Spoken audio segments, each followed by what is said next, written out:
because you've been doing Pilates, yoga, spinning, how do you place it in the week? Means when you do all these, how does it happen? I told you I'm a very bad example for most of the things.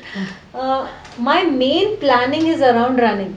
Okay. So I So run whatever can 4 get days. you run better. Yeah. So even in terms of putting in the activities, the thing is that the running plan is non-negotiable. Okay. So I'm running on Tuesday, Thursday, Saturday, and Sunday. Of course, the Saturday sometimes becomes Friday, or I change the days. But Right. these are the main days. So the other things have to happen on other days. Okay. So I would do a spinning on Monday, Wednesday, aerobics on Friday. Yoga, I think one can do every day. So yoga I do whenever I feel like doing it. I might have done an aerobics class and a run, and I still want to come home and do my headstands. I'll do the headstands. Okay. So yoga doesn't get in the way. Pilates was twice a week. Now it's once a week on Tuesdays. So Tuesdays I'm running in the morning, a short run. Then I go to the gym and do my stretching in the yoga class. Okay. Immediately following that, then I come back, have breakfast, and go for the Pilates class. Right. So I feel this way there is a balance between the cardio and the other core All or the strength core. training that I'm doing. And you can easily plan. Anybody who comes and tells me I want to do these many things, I can say okay, this is how you can plan do it. it. It's possible to do. So basically, you're doing 2 workouts a day, and yet you're managing very well. One to two workouts. 1 to 2 a day. is happening, right? Yeah, and I try to take a break once a week. Right. Most often I do, but if I'm feeling very restless, I'll do some yoga again the same. Okay. That will do. My one question is, how often do you eat out?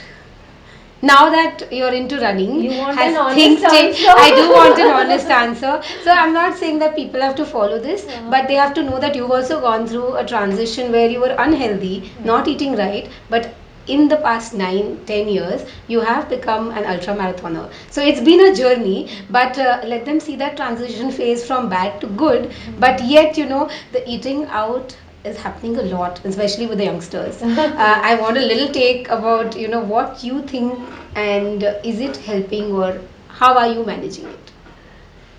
See, Because you're a foodie. garbage in, garbage out. Okay. It's definitely garbage in, garbage out. So first garbage that I threw out was the vada pav and the samosa. So you stopped eating that. Yeah. I stopped eating it, but I might have once a month or in 2 months if I see it. Samosa, I don't feel like having that often. Vada Right. pav, I might have one maybe once in a month or 2 months. Not because of a craving, but because I saw it and said, okay, let me have it anyway. Fair enough. Huh, Once so- in 2 months is no harm. From every once day. or twice a day. Yes. Yeah. Right. So that is one change that I have made. Otherwise, we still eat out. We Right. still, if we, I mean, Swiggy is eating out only. I mean, when you get outside food, home is also like eating Right. out. But then we make healthier choices now. So earlier there used to be a lot of pizza or fries or Right. burgers and things like that. But now if you have to eat out, I don't cook non-veg too often at home, and when I do, it's a little bit of chicken. So Right. we order chicken from outside. So I try to get better things home. It's outside food, no doubt. So But we healthier might- choices. Yeah, there are times when we get 3 times in a week we might get food from Right. outside, but it'll be healthier. It'll be healthy. Yeah. So I had stopped sweets also, but now I eat waffles, I eat ice creams also. Maybe once a week I would have it, and I won't. Earlier I would might eat a double scoop of ice cream. Now I might eat half a scoop of ice So your cream. portion is cut down. Portion is cut down for the so-called not so suitable, not so healthy stuff. Right. I don't eat sugar at all. Right? At all. Otherwise, as in tea and coffee, I take a lot of tea and coffee.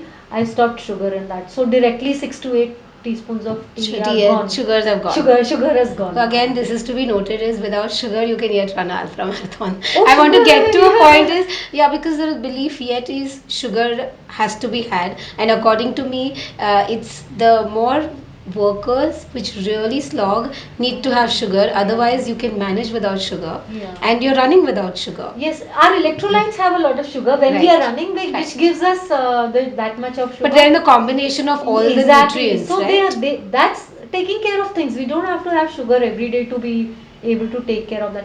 Natural sugar is okay. Like I used to hate bananas. I never ate bananas until I started running.